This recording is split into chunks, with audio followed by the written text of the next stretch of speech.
tepat pukul 17, waktu pas FM Pati. Anda masih mendengarkan 101 FM Pas Pati, saluran informasi warga Pati.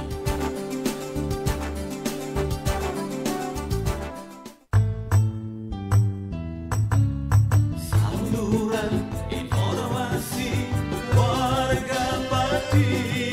Disiarkan dari Geraha Adi Suara, Jalan Raya Pati Kudus, kilometer 3. Inilah 101 FM. Radio Pas Kota Pati.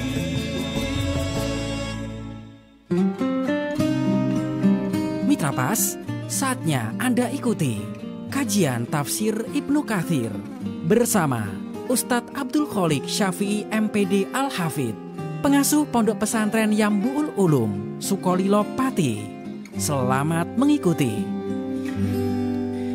Assalamualaikum warahmatullahi wabarakatuh. Makin pas, makin pasti, Pas FM pasti. Bismillahirrahmanirrahim. Mitra Pas FM yang dirahmati Allah, pertama-tama segala puja dan pujian yang milik Allah Subhanahu wa Ta'ala, dan bersyukur karena dalam kesempatan sore kali ini kita masih diberikan nikmat hidayah, masih diberikan kesehatan, sehingga kita bisa bersua dalam program kajian kitab tafsir Ibnu Katsir. Tak lupa juga sholawat ma'asalam kepada junjungan kita Nabi Allah Muhammad Sallallahu Alaihi Wasallam yang kita nantikan syafaatnya di hari kiamat nanti. Baik Mitra Pas FM yang dirahmati Allah, senang rasanya sore kali ini saya Arif Fanili bisa kembali hadir untuk Anda dalam program kesayangan kita, kajian kitab tafsir Ibnu Katsir, yang insya Allah selalu bisa Anda simak setiap hari Rabu dari pukul 17.00 hingga jelang maghrib tiba nanti. Dan Mitra Pas, kitab tafsir Ibnu Katsir ini merupakan salah satu kitab tafsir Al-Quran yang dijadikan rujukan para ulama terkemuka dalam bidang tafsir. Karya monumental dari Al-Hafidh Ibnu Katsir yang sangat familiar di kalangan umat Islam. Tentunya Anda juga bisa berdiskusi nanti, berdialog bersama narasumber. Anda bisa bergabung melalui line telepon ya di 0295385877 untuk yang kepengen live. Sementara Anda juga bisa kirim suara Anda, voice note Anda atau tulisan silahkan melalui WhatsApp kami di 085277999101. Dan kami juga live menggunakan audio visual, jadi Anda bisa berkunjung atau juga komentar di fanpage kami Radio Pas FM Pati saat ini, dan linknya bisa Anda share ke ikhwan Anda sehingga ketika acara ini selesai pun Anda bisa menyimak ulang Mitra Pas dari awal sampai akhir. Dan kita sore kali ini sudah sampai akan menerangkan satu bahasan menarik sore kali ini Mitra Pas, yaitu surat An-Nur. Kita sudah sampai pada ayat 47 dan sudah rawuh di studio 1 Radio Pas FM Pati narasumber kita untuk memberikan pencerahan. Beliau adalah Al-Ustadz Abdul Kholik Syafi'i MPD Al-Hafidh, pengasuh Pondok Pesantren Yambu'ul Ulum, Sukolilo Pati. Assalamualaikum warahmatullahi wabarakatuh, Ustadz. Waalaikumsalam warahmatullahi wabarakatuh. Moga Ustaz. Assalamualaikum warahmatullahi wabarakatuh. Alhamdulillahilladzi hadana lihada wa ma kunna linahtadiya laula an hadana Allah. Asyhadu an la ilaha illallah wahdahu la syarika lah wa asyhadu anna Muhammadan abduhu wa rasuluh. Allahumma fasalli wa sallim wa barik ala Sayyidina Maulana Muhammadin wa ala alihi wa sahbihi ajma'in. Subhanaka la ilma lana illa ma 'allamtana innaka antal alimul hakim. Wa tub alaina ya Maulana innaka antat tawwabur rahim. Rabbi shrah li sadri wa yassir li amri wahlul 'uqdatam min lisani yafqahu qawli. Amin. Amma ba'd. Mitra Pas FM dimanapun Anda berada yang dirahmati Allah dan yang saya hormati, sahabat saya Mas Ari yang selalu setia menemani kajian tafsir Ibnu Katsir. Kita berdoa dan berharap kepada Allah, semoga segala yang telah kita curahkan, kita perjuangkan dalam rangka li'i'la'i kalimatillah, dalam rangka nasyrul ilmi, semoga Allah meridhoinya dan menganugerahkan keberkahannya kepada kita semua. Amin. Baiklah, kita lanjutkan kajian kita surah An-Nur ayat ke-47. Bismillahirrahmanirrahim. Wa yaquluna amanna billahi wa birrasuli wa ata'na summa yatawalla fariqum minhum min ba'di dhalik wa ma ulaika bil mu'minin. Wa idza du'u ila Allahi wa rasulihi liyahkuma bainahum idza fariqum minhum mu'ridun. Wa in yakul lahumul haqqu ya'tu ilayhi muz'inin. Afi qulubihim maradun am irtabu am yakhafuna an yakhifa Allahu alayhim wa rasuluhu bal ulaika humuz zalimun. إنما كان قول المؤمنين إذا دعوا إلى الله ورسوله ليحكم بينهم أن يقولوا سمعنا وأطعنا وأولئك هم المفلحون ومن يطع الله ورسوله ويخشى الله ويتقه فأولئك هم الفائزون وأقسموا بالله جهد أيمانهم لئن أمرتهم ليخرجن قل لا تقسموا طاعة معروفة إن الله خبير بما تعملون قل أطيعوا الله وأطيعوا الرسول فإن تولوا فإنما عليه ما حمل وعليكم ما حملتم وإن تطيعوه تهتدوا وما على الرسول إلا البلاغ المبين. Bismillahirrahmanirrahim. Yukhbiru ta'ala an sifatil munafiqin alladzina yudhiruna khilafa ma yutinuna yaquluna qawlan bi alsinatihim. Allah Subhanahu wa ta'ala mengabarkan tentang sifat-sifat orang-orang munafik, yaitu sifatnya apa yang ia katakan tidak sesuai dengan yang tersimpan dalam hatinya. Amanna billahi wa rasulihi wa ata'na summa yatawalla fariqum minhum min ba'di dzalik. Apa maksudnya? Ay yukhalifun aqwalahum bi'a'malihim. Berbeda, terjadi perbedaan yang signifikan antara apa yang ia ucapkan dengan perbuatannya. Fayaquluna ma la yaf'alun. Mereka mengatakan apa-apa yang tidak ia lakukan.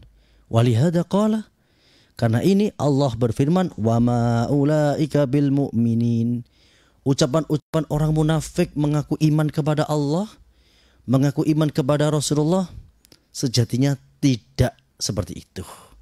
Bukanlah dia tidak mengimani, dia hanya sekedar menutupi apa yang ada di dalam hatinya. Mereka hanya mengikuti dari hawa nafsunya saja. Wa qauluhu ta'ala, Allah berfirman, wa idza du'u ila Allahi wa rasulihi liyahkuma bainahum. Ayat ini maksudnya ittulibu ila ittiba'il huda fima anzalallahu ala rasulihi a'radu anhu wastakbaru fi anfusihim an ittiba'ihi.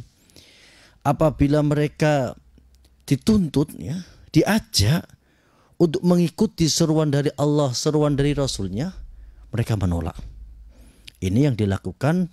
Yang paling terkenal adalah seorang tokoh munafik, Abdullah bin Ubay bin Salul. Ketika terjadi perang Uhud, itu pasukannya atau dia dan para kelompoknya ini meninggalkan barisan Rasulullah. Dan bahkan ia ini mengadakan sebuah persenggolan keji, memprovokasi orang-orang Arab yang ada di penjuru Madinah dengan ucapan yang kotor. Abdullah bin Ubay bin Salul, tokoh munafik, mengatakan, Sami kalbaka takulka. Gemukkan anjingmu maka anjing itu akan memakanmu. Ini ditujukan kepada Rasulullah. Masya Allah, betapa kurang ajarnya Abdullah bin Ubay bin Salul. Ia memprovokasi orang-orang penjuru Madinah dengan ucapan yang provokatif, kita penduduk asli dan kita harus menyingkirkan Muhammad dan para sahabatnya. Muhammad dan sahabatnya itu adalah orang Quraisy, orang Mekah. Ketika ia datang di Madinah, memimpin Madinah, dan mereka mengalahkan kita padahal kita adalah penduduk asli. Jadi merencanakan sebuah rencana yang keji. Itu adalah sikap orang-orang munafik. Tetapi ketika di hadapan Rasulullah mengaku beriman, mengaku mengikuti, tapi banyak seruan-seruan Nabi Muhammad mereka tidak ikuti. Na'udzubillah min dzalik. Dalam ayat lain Allah berfirman, alam taro ilal ladzina yaz'umuna annahum amanu bima unzila ilaika wa ma unzila min qablik ila qawlihi, sampai firman Allah, ra'aital munafiqina yasudduna anka sududa. Wahai Muhammad, engkau akan melihat orang-orang munafik itu berpaling dari engkau. Ketika mau diajak perang Tabuk itu banyak alasannya. Ada yang mempunyai alasan, wahai Muhammad, sesungguhnya kami ini ingin perang bersamamu, tapi kami ini maniak wanita, dan di Tabuk itu banyak gadis-gadis Romawi berambut pirang. Saya takut saya tergoda oleh gadis-gadis itu sehingga akan membawa bencana bagi kami. Ada yang mengatakan, wahai Muhammad, sebenarnya kami ingin ikut perang bersamamu, tapi rumah-rumah kaum inna buyutana la aurah, rumah-rumah kami ini mempunyai aurat, artinya terbuka pertahanannya. Kalau kami tinggalkan nanti keluarga kami akan terancam dan lain sebagainya. Padahal semua ini adalah hanya alasan saja. Mereka tidak mau mengikuti seruan Rasulullah dan mereka bahkan bersumpah. Jadi sering mengingkari sumpah, ya, sering menggunakan sumpah untuk kepentingannya. Ini ciri-ciri orang munafik. Wafid Tabarani, dalam Tabarani fi min hadis Ruhi bin Atha an Abi Maimunah anil Hasan an Samrah marfu'an. Ini marfu' berarti disandarkan kepada Nabi. Man du'iya ila sultanin falan yujib fahuwa dhalimun la haqqa lahu. Ya. Barang siapa yang diseru oleh penguasa setempat untuk mengikuti seruan yang tidak melanggar hukum syara, kok tidak mau, maka sesungguhnya dia adalah berbuat dolim. Jadi ciri-ciri orang munafik itu tidak anut dengan pimpinan. Maka ini menjadi pelajaran bagi kita. Kita sebagai warga yang bernegara, kita mempunyai pimpinan. Setiap desa ada pimpinan, setiap kecamatan ada pimpinan, setiap kabupaten ada pimpinan, provinsi ada pimpinan, dan seluruh negara kita ada pimpinan. Maka mari kita ikuti seruan-seruan dari pemimpin-pemimpin kita. Karena orang-orang yang beriman adalah mereka yang menempatkan seseorang sesuai dengan posisinya. Jadi dalam kitab At-Tibyan fi Adabi Hamalatil Quran, An-Nawawi mengatakan salah satu perintah Rasulullah adalah perintah memosisikan seseorang sesuai dengan posisinya. Kita sebagai rakyat wajib untuk taat kepada pimpinan. Kita sebagai seorang santri murid wajib anut, wajib mengikuti kepada seruan guru-guru kita. Begitu. Jadi sesuai dengan posisinya masing-masing. Yang menjadi pejabat, lindungi rakyatmu, sejahterakan rakyatmu. Yang menjadi rakyat, taatlah pada pimpinanmu. Kita lanjutkan. Wa iyakul lahumul haqqu ya'tu ilaihi muz'inin. Ay wa idza kanat al hukumatu lahum la alaihim ja'u sami'ina muti'ina. Ciri-ciri orang munafik. Jika diajak kepada sesuatu yang menguntungkan mereka, mereka cepat-cepat untuk melakukan. Tetapi sesuatu yang dianggap merugikan mereka, mereka tidak mau mengikuti. Nah, kita sebagai orang Islam, orang yang beriman itu tidak boleh begitu.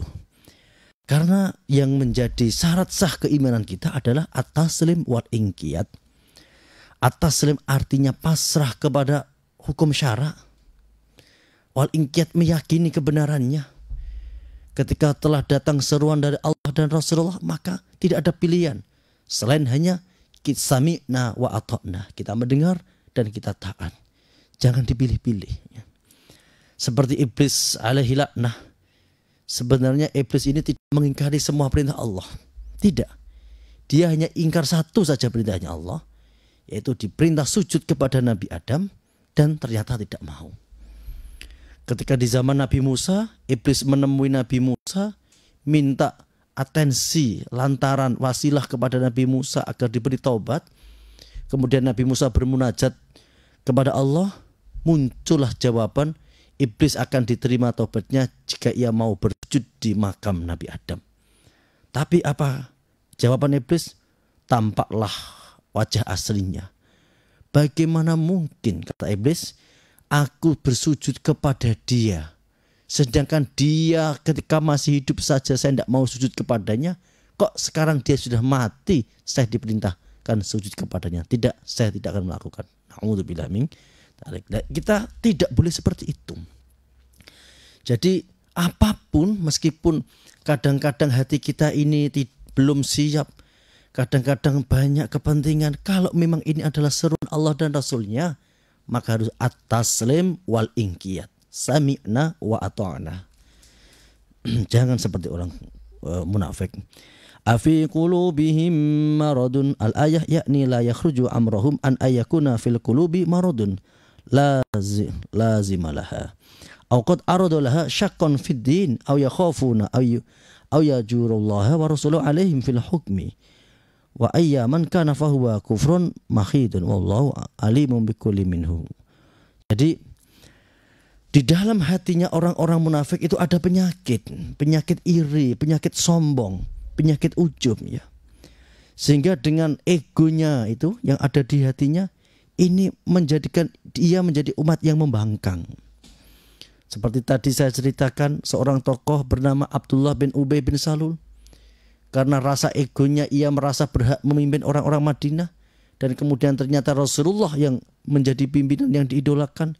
Akhirnya ia menjadi timbul penyakit iri dalam hatinya. Dan kemudian tidak patuh kepada Rasulullah. Jadi semua itu tergantung hati. Wa idza soluha al jasadu kulluh wa idza fasadat fasada al jasadu kulluh. Apabila hati kita baik, seluruh badan akan jadi baik. Apabila hati kita buruk, maka seluruh badan pun akan menjadi buruk. Maka jaga hati. Hati kita harus dijaga. Kita jadikan hati kita menjadi hati yang ikhlas.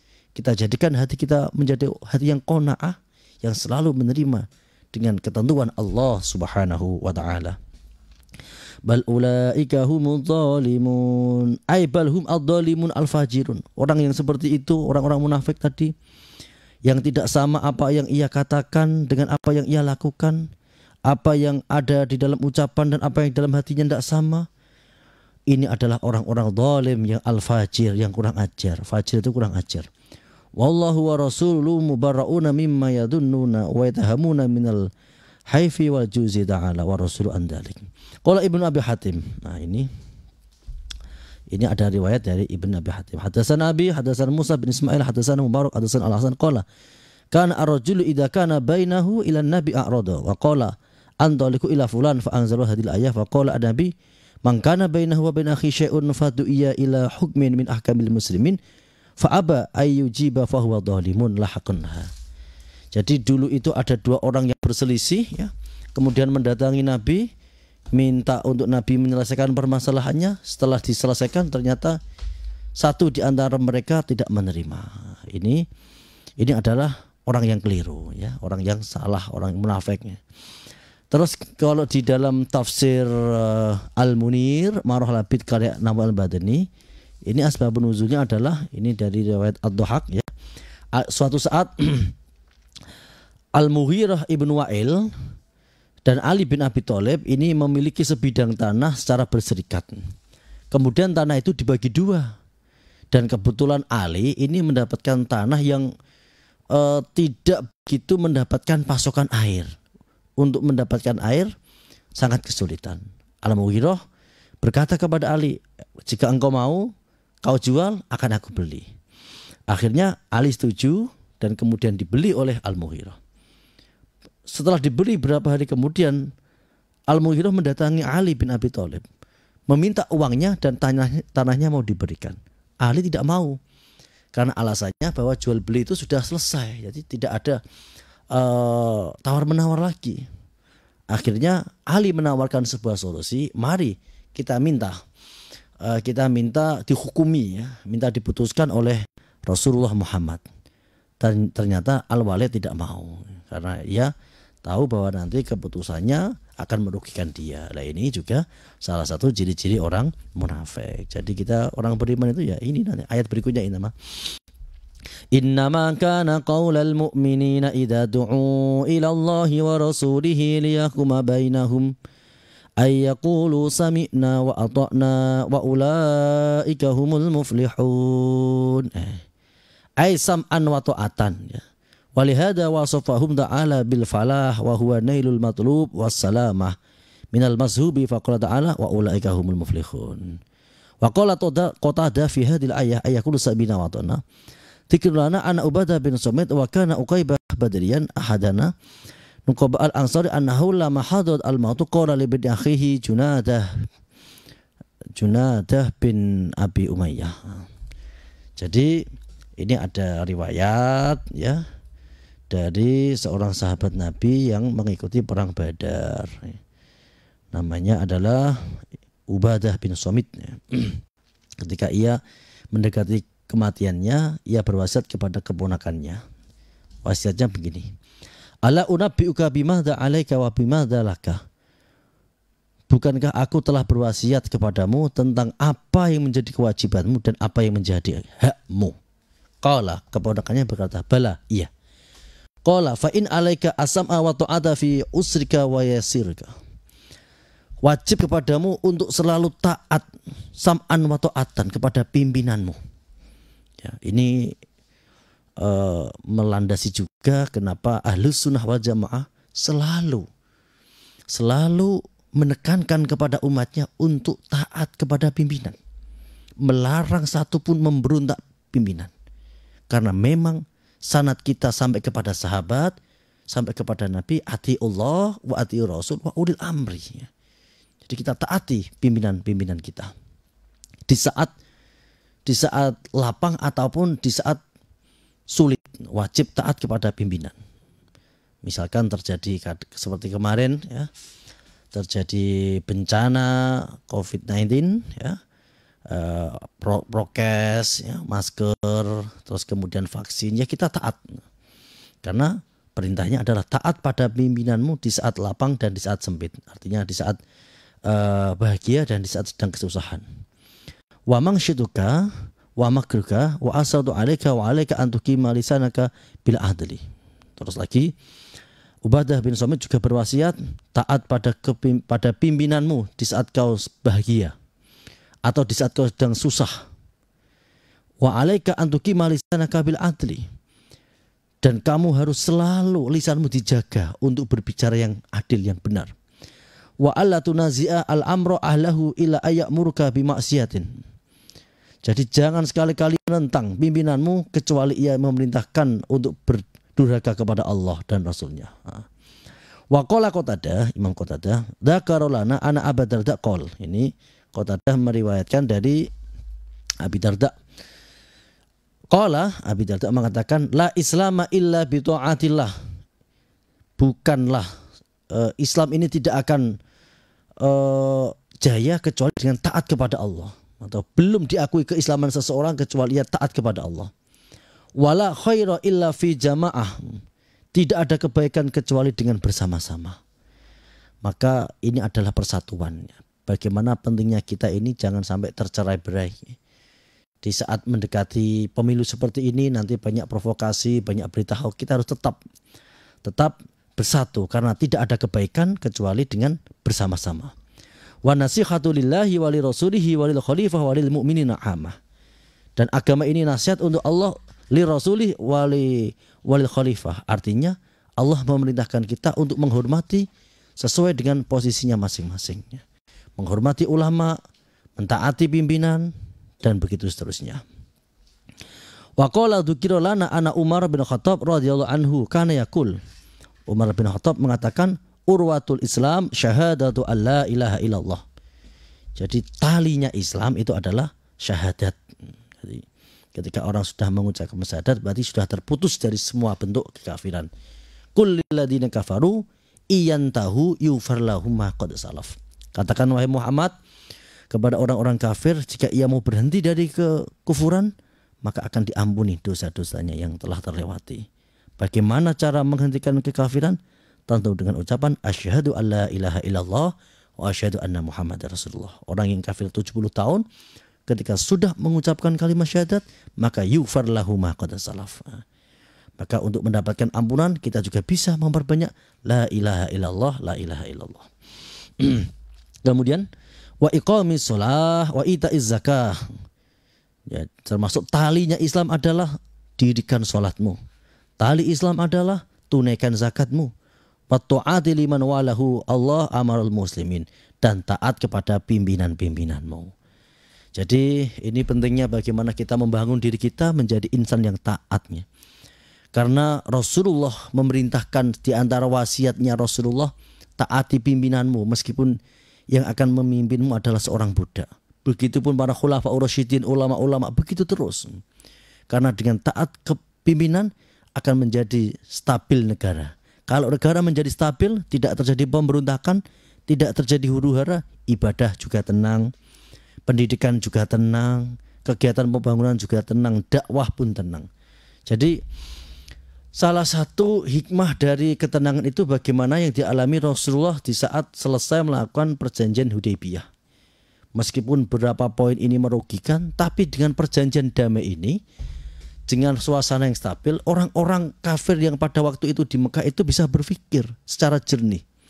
Berbeda kalau orang ini sibuk perang, akhirnya dia tidak bisa berpikir secara jernih. Ketika terjadi gencatan senjata yang disepakati oleh kaum muslimin Madinah dan kafir Quraisy yang ada di Mekah, akhirnya apa? Orang-orang Quraisy Mekah ini berpikir, mulai membanding-bandingkan. Yang membawa Islam adalah Muhammad. Nasabnya jelas, akhlaknya baik, tidak pernah menipu. Yang ngajak nyembah berhala Abu Jahal, suka nipu. Dan begitu juga teruskan. Muhammad mengajak kepada menyembah Tuhan yang menciptakan langit dan bumi. Sedangkan orang-orang kafir mengajak kita menyembah patung, menyembah kayu yang tidak bisa menciptakan dirinya sendiri. Akhirnya dengan suasana yang stabil ini, banyak orang-orang dari kaum Quraisy ini yang mulai berpikir tentang kebenaran Islam. Maka di antara hikmah kita mentaati pimpinan adalah menciptakan negara yang stabil. Dengan negara yang stabil akan terjadi pembangunan yang menyeluruh, baik pembangunan secara fisik ataupun pembangunan secara sumber daya manusianya. Lanjut, wa aqsamu billahi jada aymanihim yaqulu ta'ala mukhbirun an ahli nifaq walladzina kanu yahlifuna li rasul la in amartahum bil khuruji fil ghazi la yakhrujunna. Allah menghabarkan ya, keadaannya orang-orang munafik yang mereka bersumpah kepada Rasul ya, seakan-akan dia membela Rasulullah. Kalau kamu perang aku bersamamu, kamu akan pergi kemana aku mengikuti. Kenyataannya ini hanya manis-manis lambe tok ya. Apa yang ia katakan tidak sesuai apa yang menjadi perilakunya sehari-hari. Qala Allah Ta'ala qul la tuqsimu, wis ora usah sumpah-sumpah lah. Ai la takhlifu wa qaulu ta'atu ma'rufah kila ma'nahu ta'atukum ta'atu ma'rufah. Kau ora usah sumpah, enggak usah bawa-bawa nama Tuhan. Wis ketaatanmu itu sudah terbaca. Sifatmu itu loh sudah terbaca. Jadi dari ta'atu ma'ruf ini kalau di tafsir Al-Munir karya Imam Nawawi itu ada nasihat-nasihat ini ya, yang menyebutkan hadis ini. Ta'atu ma'rufah itu begini. Ini menafsiri dengan hadisnya. Seandainya seseorang di antara kamu melakukan suatu perbuatan di dalam sebuah batu besar yang sunyi tanpa ada pintu dan lubangnya, niscaya amalnya itu akan keluar tampak oleh orang-orang seperti apa adanya. Ya seperti pepatah ya. Sepintar-pintarnya apa? Menyembunyikan bangkai pasti akan tercium juga. Juga hadis lagi ini diriwayatkan oleh An-Nawawi Al-Badani dari Utsman bin Affan telah mengatakan, seandainya seorang laki-laki memasuki sebuah kamar yang ada di dalam sebuah rumah, lalu dia melakukan suatu perbuatan di dalamnya, niscaya dalam waktu dekat orang-orang akan membicarakannya. Tiada seorang pun yang melakukan sesuatu perbuatan selain Allah, selain Allah pasti akan memakaikan kepadanya tanda-tanda dari amal perbuatannya. Artinya kita berbuat apapun meskipun tidak ada yang tahu, Allah ini akan menampakkan kepada orang lain itu tanda-tandanya. Ini kok kelihatannya begini tapi kok begini. Jadi Kalau di dalam ilmu intelijen kepolisian itu tidak ada kejahatan yang tidak meninggalkan jejak. Sebagaimana saudaranya Yusuf, ketika mereka daya kematian Yusuf dan mengatakan kepada ayahnya saudaranya dipangan serigala, kenyataannya dia lupa tidak menyobek-nyobek bajunya. Padahal sudah dilumuri darah. Artinya pasti ada celah untuk tampak. Innallaha khabirum bima ta'malun. Karena Allah ini mempunyai sifat khabirum bima ta'malun, waspada dan menghabarkan apa yang engkau lakukan. Qul atiiullah wa atiiur rasul fa in tawalla fa inna ma humila alaikum ma humiltum wa in tuti'uhu tahtadu wa ma 'ala rasuli illal balahul mubin. Nah, ini yang membanggakan dan menguatkan kita di dalam dakwah. Cukup kita ini menyampaikan apa saja yang diperintahkan Rasul, terus selanjutnya serahkan kepada Allah. Jadi Nabi itu dipesan, ya, diperintahkan oleh Allah untuk wa inna ma'alikal balak, tugasmu hanya menyampaikan. Kamu tidak usah melampaui dari itu, tidak usah terlalu ambisi. Ya, seperti seorang guru, sebagaimana pesan Ki Haji Maimun Zubir di dalam ulang itu, yang tenanan itu hanya ikhlasnya saja. Nggak usah terlalu ambisi, karena yang menjadikan anak menjadi alim atau menjadi bodoh itu Allah. Yang menjadikan anak ini menjadi baik atau nanti anak yang nakal itu Allah. Ya, kita husnudzon saja. Yang saat ini sedang fasik bisa saja suatu saat bertobat menjadi orang yang soleh. Anak-anak didik kita yang sekarang belum sadar, ya husnudzon saja. Insya Allah suatu saat nanti Allah akan merubahnya menjadi orang yang baik. Demikian ya, penuturan kita lumayan tanak ini. Jadi mulai dari ayat 47 sampai 54. Alhamdulillah. Sekarang kita lanjutkan session dialog interaktif. Monggo Mas Ari. Baik, Mitra Pas, untuk Anda yang ingin berdialog bersama Ustadz langsung, silahkan Anda bisa SMS ataupun masuk melalui WhatsApp tentunya. Anda bisa bergabung melalui 085277999101. Dan untuk telepon seperti biasa saya akan terima di 0295385877 yang sudah bergabung. Assalamualaikum warahmatullahi wabarakatuh, Pak Sefempati. Waalaikumsalam Mas Ari. Baik, dengan siapa di mana Bapak? Dari Mas Udin di Juwana Mas Ari. Monggo silahkan. Ya, ini mau menanyakan Pak Ustadz mengenai orang-orang munafik ini kan katanya siksaannya lebih berat daripada orang-orang kafir. Nah ini kenapa bisa lebih berat gitu Pak? Sebenarnya sama-sama kafir juga sebetulnya mereka. Cuman yang munafik ini kan pura-pura Islam. Nah ini kenapa lebih berat gitu hukumannya Pak Ustadz kepada orang-orang munafik ini Pak Ustadz? Mohon penjelasannya saja. Terima kasih. Assalamualaikum. Waalaikumsalam warahmatullahi wabarakatuh. Monggo Ustaz. Innal munafiqina fit darkil asfali minan nar walan tajida lahum nasira. Sesungguhnya orang munafik itu ditempatkan di paling dasarnya neraka. Ya alasannya karena dia itu mengikuti hawa nafsunya. Tahu bahwa ini benar tapi tidak mau melakukannya. Kalau dia melakukan karena ketidaktahuan, okelah ditoleransi. Kalau ia melakukan karena keterpaksaan, masih bisa ditoleransi. Melakukan karena lupa juga ditoleransi. Tapi seseorang yang melakukan atas dasar sadar bahwa ini adalah keburukan, ini tentu hukumannya lebih berat. Jadi orang-orang munafik itu banyak diceritakan oleh Al-Quran. Tapi beda ya orang munafik zaman Nabi dengan sekarang. Zaman Nabi itu kan begitu ekstrim ya. Orang-orang munafik itu orang-orang yang sebenarnya tahu kebenaran Nabi tapi ia takut dengan kepentingan dunianya. Yaitu yang tadi saya ceritakan, Abdullah bin Ubay bin Salul. Dia tahu kebenaran Nabi tapi ia mempunyai kepentingan ingin menjadi pemimpin di Madinah. Dan ternyata itu tidak bisa terrealisasi. Maka muncul hasud dan kemudian ia bermuka dua.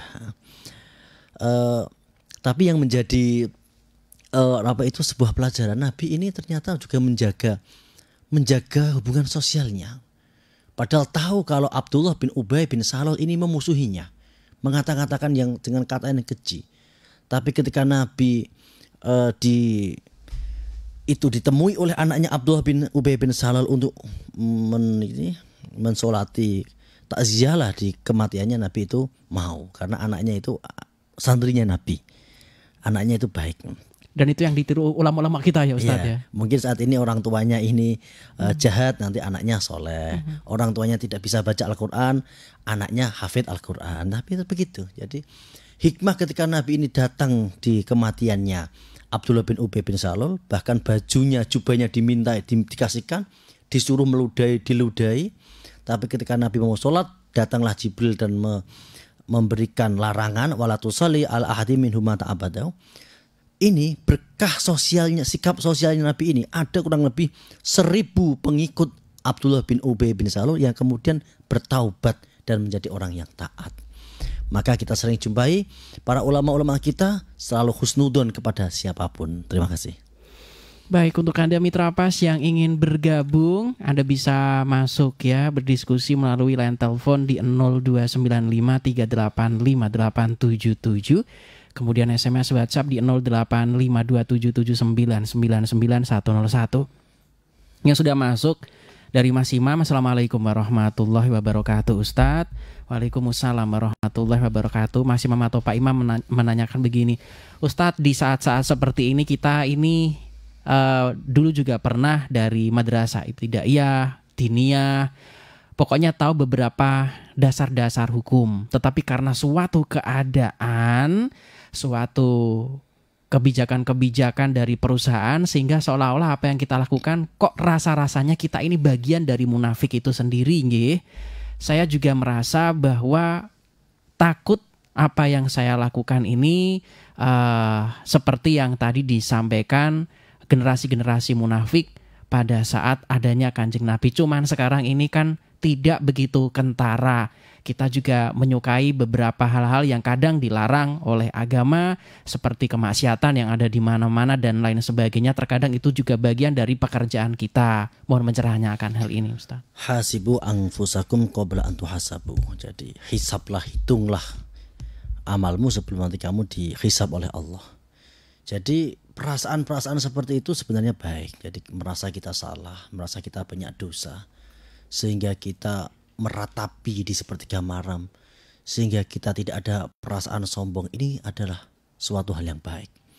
Jadi salah satu tuntunan para ulama itu keras kepada diri kita sendiri, tapi husnudon kepada orang lain.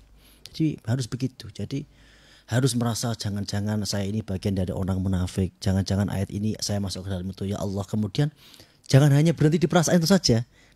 Lanjutkan dengan Rabbana dzalamna anfusana wa illam taghfir lana wa tarhamna lanakunanna minal khasirin. Jangan hanya berhenti di perasaan itu saja. Lanjutkan di sepertiga malam dengan doa La ilaha illa anta subhanaka inni kuntu minal dzalimin. Demikian Asari. Baik, ini juga ada satu pertanyaan menarik dari Pak Hartono. Assalamualaikum warahmatullahi wabarakatuh Ustaz.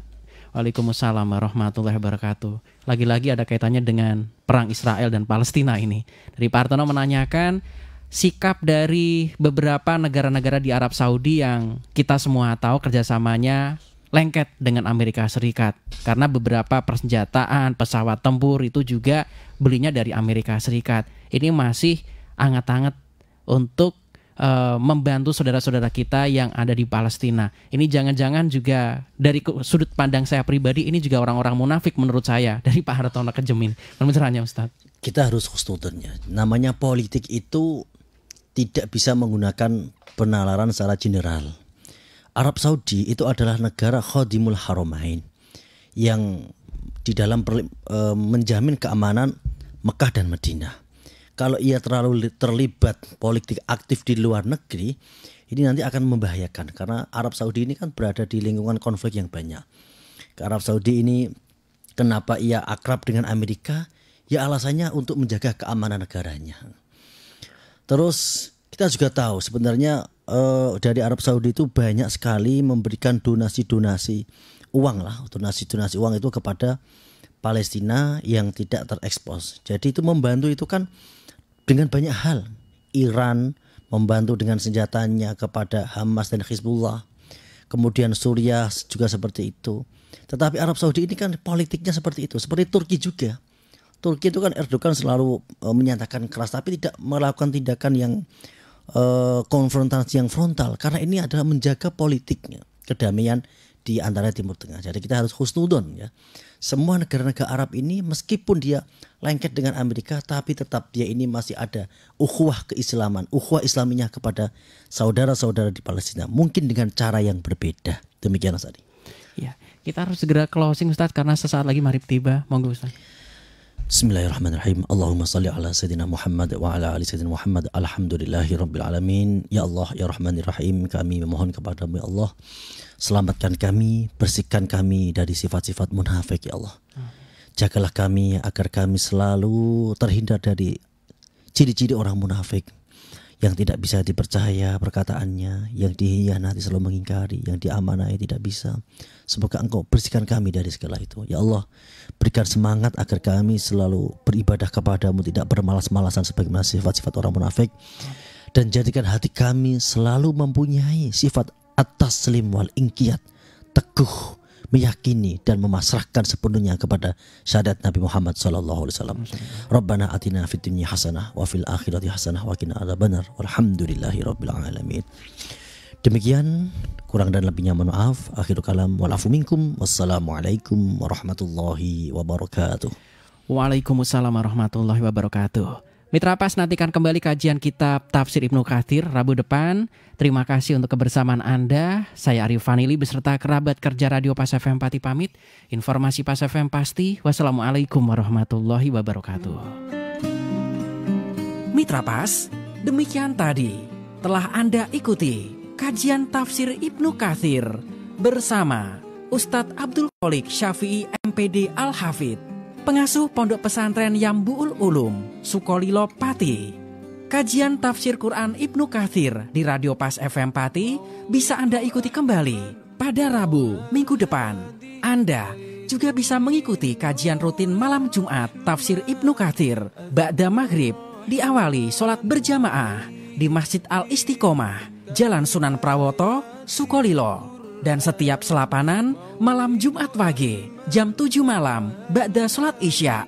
Anda juga bisa menghadiri majelis dzikir mujahadah dan istighosah bersama Ustadz Abdul Kholik Syafi'i MPD Al-Hafidh di Pondok Pesantren Yambu'ul Ulum, Dukuh Tambang Sari, Kedung Winong, Sukolilo.